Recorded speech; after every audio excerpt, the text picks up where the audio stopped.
played many games for Rathmullen Celtic and also for Cranford United during my youth in the summer cups here in Donegal. But there was one game that still is talked about today, people of my age anyway, and it was a game that took place at the Cranford Sports, roughly I think about 59 as far as my memory goes. A little background maybe to the game would be that was in the 1950s. We're just recovering from the Second World War, and there's no such thing as going to Spain or Portugal for holidays in those days. People, especially Scottish people, came here to Donegal.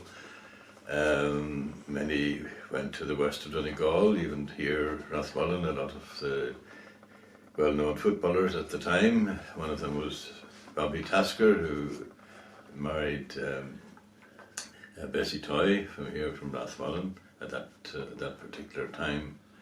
So there was a lot of, especially in the summertime, there were very big numbers of Scottish holidaymakers here, and Donegal generally. So that was a certain background to the game itself. The other background to the game was that in those days there was only just about 3-4 really big days here in Donegal. One was the Regatta Day here in Rathmullen, known up in the Lagan side as Big Monday. Then you had Cranford Sports on the 29th of June. And then on the 15th of August you had the AOH March bands in Letterkenny and the show day in Letterkenny. These were the major events. As well as that, it wasn't easy to travel in those days. Very few people had cars. Everybody had to rely on the Lough Swilly bus company taking you here and there. So at this particular time in Gweedore,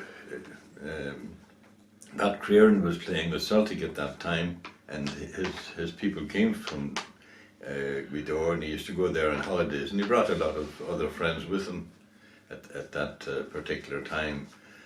So they entered, a number of them entered a football team at the Cranford Sports on the 29th of June, and we entered. I'm not too sure whether we entered as Rathmullen or Cranford United, but generally we were the same anyway.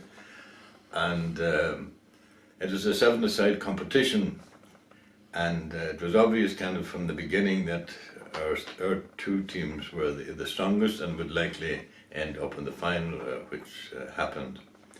And at that particular time, the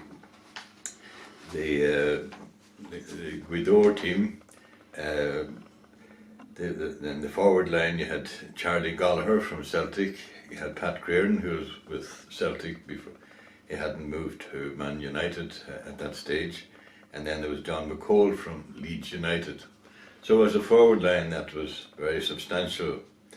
Then in the back line you had Mick Gallagher from Aaronmore. He had been playing with Hibs in the early 50s, and they hadn't been playing at that particular time.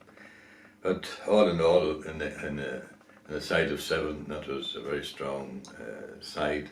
And I understand that the other few that were there were second division in Scotland.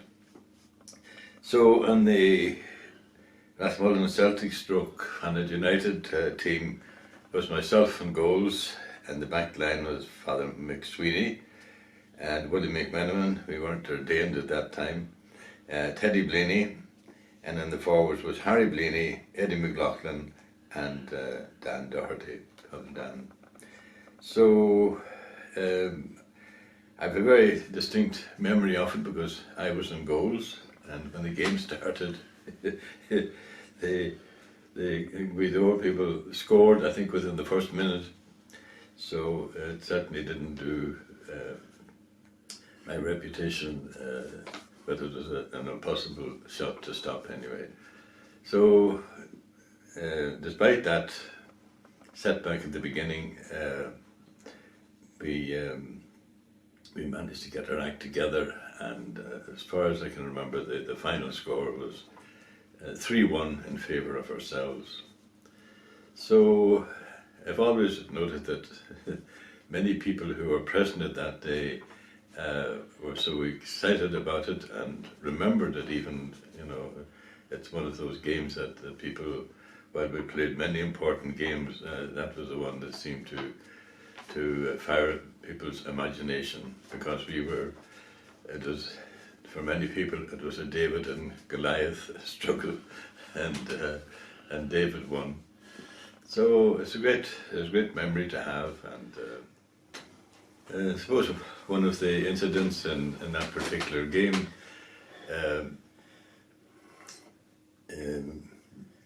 Pat Creran, he couldn't meet a nicer man, but he's one of those people that once he got on the field, he saw nothing but the ball, and he gave himself.